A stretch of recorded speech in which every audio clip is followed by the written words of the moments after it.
Hello, YTPC. This is Steve, and you're watching Smoking Cardboard. I don't normally make multiple videos in a week, but it just felt like it today. I'm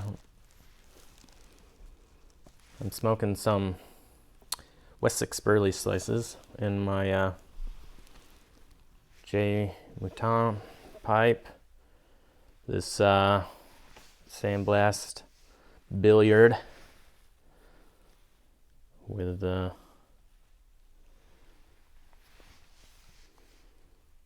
military mount. Initially I was trying to make this Virginia pipe, and it just didn't work out that way.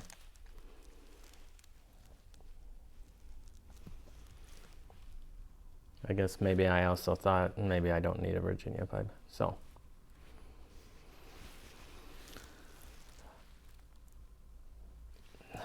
just been trying to, life's been busy, so naturally smoking less that way, but I've been kind of intentionally trying to not have a smoke each day. I think it's best for my oral health and the weird issues I got going on. So where you do get time to sit down and have a smoke like this, you kind of want to enjoy it. Smoking in the garage. It's snowing this morning. It's pretty cold out there. Wanted to show off all the cool colors outside, but I guess I'm not wanting to put that much effort into the video.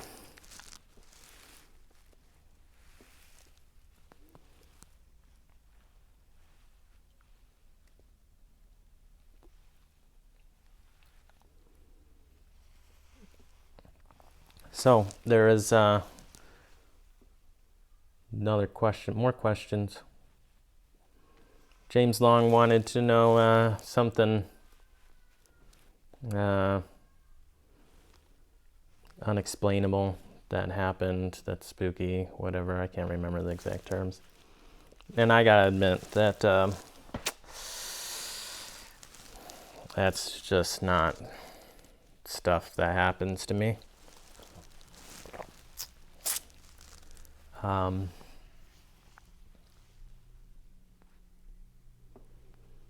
I have felt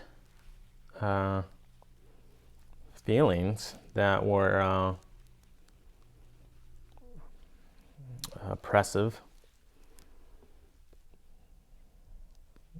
Most notably,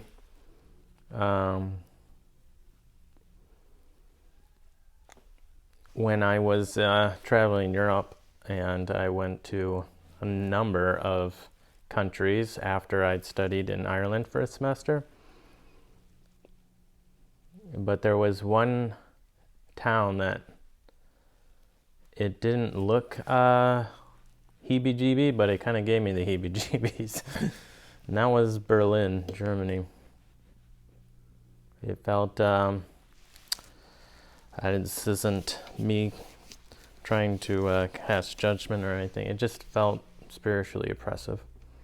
Like a weight was on my shoulders the whole time there. It didn't make sense. It was nice and sunny.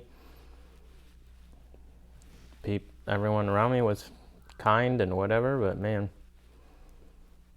just that town just didn't feel right. Weird. Not the answer you're looking for, but I really don't know others supernatural things.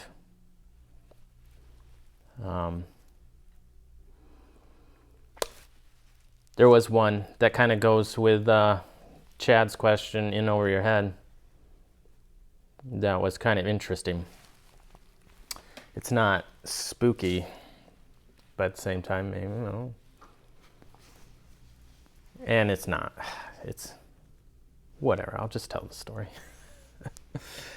So, when I was a young child, I was one of four, and we were in Chicago, and I had a grand mal seizure, which means big bad seizure or something like that. And I think we were in a Walmart parking lot, I was told, because I was out for all this. And everyone got out of the car except I didn't. I was slumped in my chair, and I was quite the goofball. And my mom was quite frustrated that I wasn't getting out of the car like the rest of the kids, and she unbuckled me, thinking I was just messing around, and I fell to the floor, and oh my goodness, his face is starting to turn blue, purple, whatever. So then she kind of went into beast mode, picked me up, told my siblings to follow her and start praying for my dear brother. And went into Walmart with the service desk, said, my son is dying. Can anybody help? Can you call someone to help? And that person just freaked out, didn't do anything. What? So then she went and just screamed to the rest of the store, my son is dying. Can someone please help? And two ER doctors just that were shopping there just came out and knew exactly what to do and kept me alive until the rest of the emergency services came.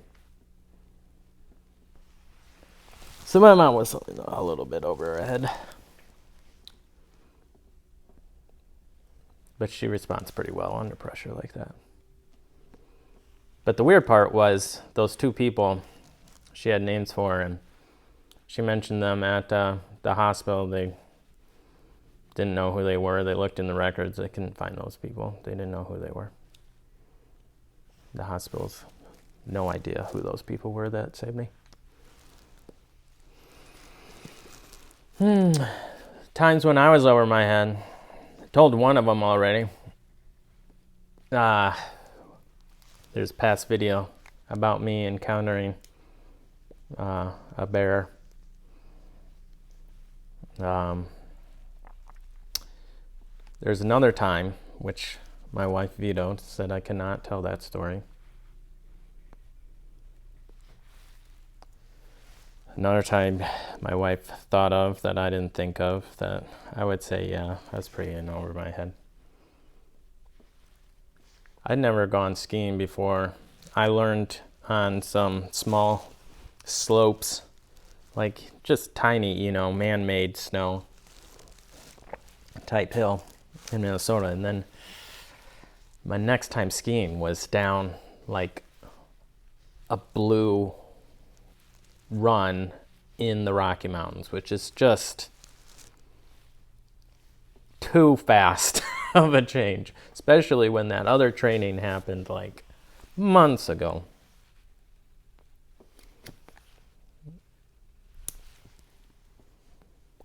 And so just getting down that hill was very, very tricky.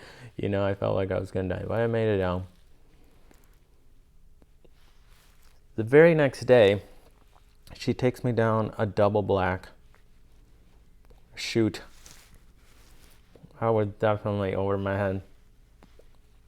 So, double blacks are like one step from the most extreme thing you can do. This one was double black because it was very steep and was just trees, just trees. Like, we entered, and then, and rocks, trees and rocks. And she goes, I can't see her after like 2 seconds because the trees. And she's just like, it's fine. And I'm just like, I'm going to die. So, well, good thing about being over your head in that is you can just slide on your butt. I'm sure I infuriated all the other skiers that I was wiping away their good snow, but I was staying alive, so that was good.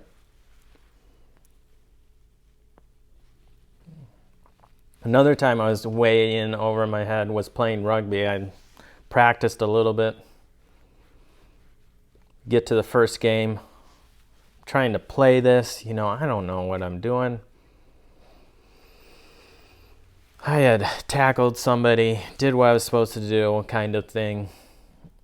Then, like, just moments, but I hurt like that. I hurt my chest. I think I fractured, like, not like, I don't know, a rib. It got broken somewhere in that, but not like, you know how ribs just stay in place even if they get broken.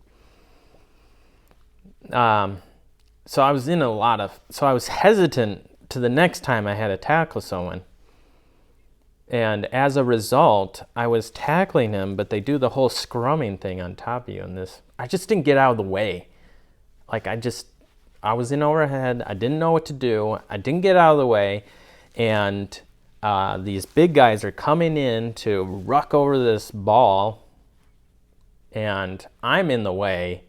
And this guy's knee just comes right down on my lower leg and just snaps my leg, I don't know, the bone that's on the outside of your lower leg.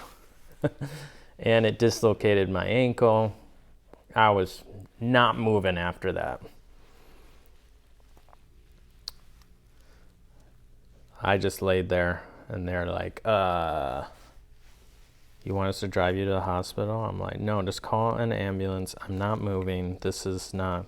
Are you sure? Because calling an ambulance in the USA, for all you out of country people, that's a big deal. That's big money. You're spending big money. But for me, I was already meeting my deductible. I was having a baby that year. I knew I was good, that this wasn't going to cost anything. Just call the ambulance. Take me to the hospital.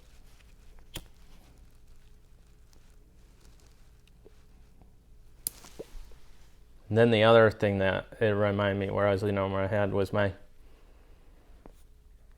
I worked for Menards retailer. I went through a management training program, and then I became a assistant department manager of a plumbing department in Nebraska. And as soon as I became assistant manager, like 3 weeks later, the manager of the department was going to take medical leave because he needed knees redone and stuff. He's an older guy. So I just graduated from college 4 months ago. And now I have to manage an entire department by myself in a department that I knew nothing about. I knew nothing about plumbing. That was hard. That was really hard. Guess customers would come up to me and just be like, hey, what should I get? Should I get this or this? How should I install this? It was just like, I don't know any of this stuff. I remember one specific time where they were like, well, what's the differences between these like water softeners? And I'm like, I don't know. I start reading the book and they just go, or not book, but the product, reading all the information on the product. And they were just like, I can read what's on the product. I wanted somebody who can help, but I'm just like, I'm sorry. I'm just learning all this stuff right now. Yeah, it was, getting through those days was tough. You just had to get through them. Because there was not someone to teach me the stuff that was there, and you just had to deal with all these people who are mad. Mad. No one's happy. No one's happy at a retail store. Not true. There were some people who were happy, but it was tough. But now I know stuff about plumbing.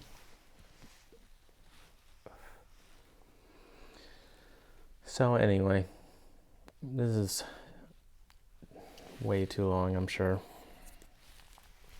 But you don't have to watch any of this. Going to the Las Vegas Pipe Show this next week. It's a bit stressful, honestly. I don't know. I don't know. I've been to Vegas before. It was when I was young. But I'm the sort of person that I don't really like going to the big cities. I don't like trying to do public transportation. I don't know. It's not that bad, but man, I don't like planning those types of things. I don't like planning trips. I'll go on them. I just don't like planning trips. I don't like planning trips. That said, I hate trips that aren't planned, so I'm in quite the predicament. Regardless, I think it will be pretty chill. It'll be a real fast weekend.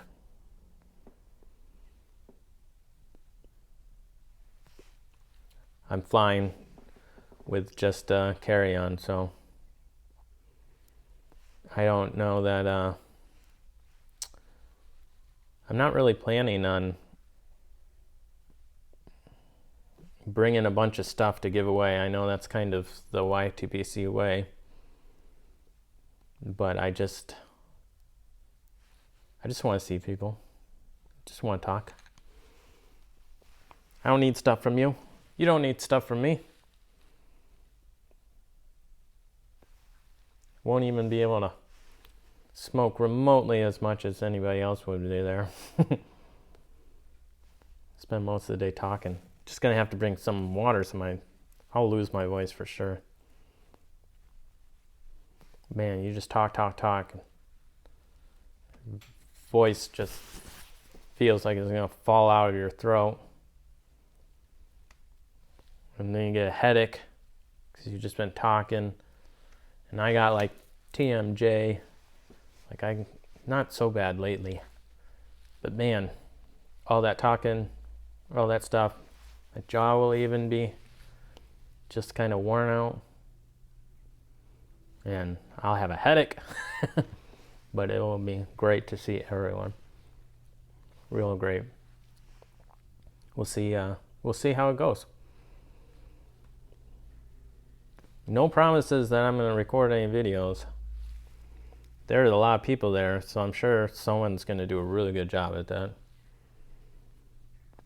I really kind of want to make an effort to get pictures with other people, though. So, anywho, I'll let you go. This is incredibly boring. Peace out. Have a great weekend. Bye.